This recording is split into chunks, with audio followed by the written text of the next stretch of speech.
today to bring you episode 4, the history of Robbins, Illinois, from 1919 to the early 1930s. The Village of Robbins was named after Eugene S. Robbins, who was a real estate developer. After becoming incorporated in 1917, we know that there were 400 voting Negro residents who began this small town, this village.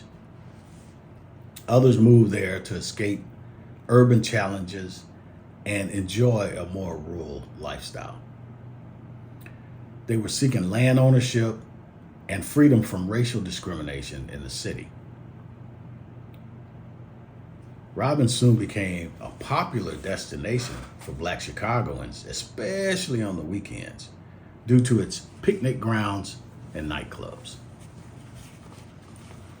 In 1931, Cornelius Coffey and John C. Coffey, two Black aviators, established the Robbins Airport. This was a significant landmark in time, as it is the first Black-owned and operated airport in the United States of America. Now, this airport served as a training ground for Black pilots, and specifically for some of the men who would go on to become Tuskegee Airmen. It is also noted that there were two females, Willa Beatrice Brown and Bessie Coleman, two female aviators who trained there as well. And they were significant in the opening and the operation of the Robbins Airport. So we might ask, during this time in history, how did this come about? Well, let's dig into the stories of the two men who were significantly involved.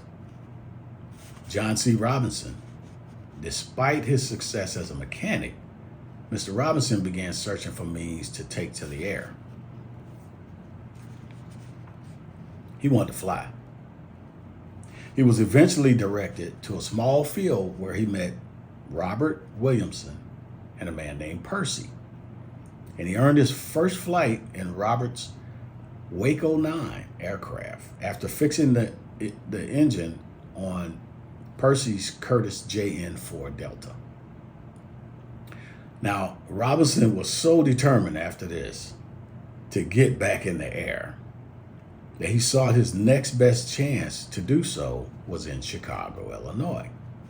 After opening a garage for income, he repeatedly applied for the Curtiss Wright School of Aviation. Robinson was rejected every time. But he circumnavigated this roadblock altogether by becoming a janitor on Saturday nights at the school, thereby being able to listen in on the lessons being taught in the evening class. Now, becoming exposed to like-minded individuals in the subject, Robinson started an aero study group, one that successfully managed to build its own airplane. The aircraft they built was tested out by the same night teacher whose class Robinson cleaned. And this man's name was Bill Henderson. Now, he was impressed by the plane, and Mr. Henderson got Robinson a slot in school, and under the instructions of Mr. Snyder, Robinson became a licensed pilot.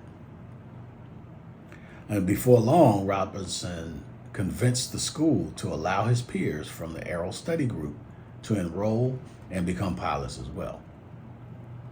Now later, Robinson, along with his friend Cornelius Coffey, formed the Challenger Air Pilots Association for African Americans who wanted to fly. And expanding Black aviation, deciding that the aviation school should not be closed to African Americans, Robinson and his friend Cornelius Coffey opened their own airfield in Robbins, Illinois, the John Robinson School of Aviation. To further promote Black pilots, Robinson convinced his old college the Tuskegee Institute to open up a school of aviation. And as soon as funds were available to do so, they did. Now, Cornelius Coffey in 1925 left Arkansas for Chicago, Illinois to pursue a career in aviation by enrolling in an auto mechanic school. It's unknown if he even finished high school in Arkansas. In Chicago, Coffey and another black man named John C. Robinson, a founder of the Challenger Air Pilots Association, attempted to enroll in aviation programs in Chicago, but were not allowed to do so due to racial discrimination. Coffey and Robinson both improvised with help from a black businessman who owned a vacant store lot where they built aircraft motors. They built a one-seat airplane powered by a motorcycle engine, and then they taught themselves to fly. In 1929, Coffey and Robinson attempted to enroll in the Curtiss Wright School of Aeronautics. They were initially accepted, but when it was discovered on the first day of class that they were African American, they were dismissed. With the assistance of their former employer, Emil Mack, a Chevy dealer, they orchestrated a campaign to sue Curtiss Wright School of Aeronautics because they were rejected based on ethnicity and skin color. The school relented and admitted Coffey and Robinson, who enrolled in the aviation mechanics training course 2 years later. They became two of the top graduates in 1932. Coffey became the first African-American certified aircraft mechanic, and he was also the first African-American to hold both a pilot's license and a mechanic's license through the FAA. Meanwhile, in 1931, Coffey and Robinson established the first black-owned airport in the town of Robbins, Illinois. Now, while they were doing all this, trying to get into the school and all the other things that were going on, they started and established the first black-owned airport in the town of Robbins, Illinois. It's a predominantly African-American community and still is today, because of the city of Chicago wouldn't provide them with a permit. The airport was constructed using volunteer labor and had a single hangar. And in 1933, a windstorm unfortunately destroyed the airport and it was never rebuilt. A historical marker today indicates the spot where it was located. Now, these two men went on to train a lot of the Tuskegee Airmen. They taught them how to fly before they were ever went to the Army Air Corps School.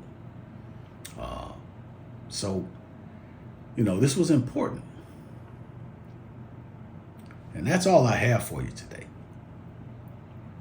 Before I go, I just want to say thank you for coming to my channel, for watching this video. And I ask that you like, subscribe, and share this video with others. See you on the next episode.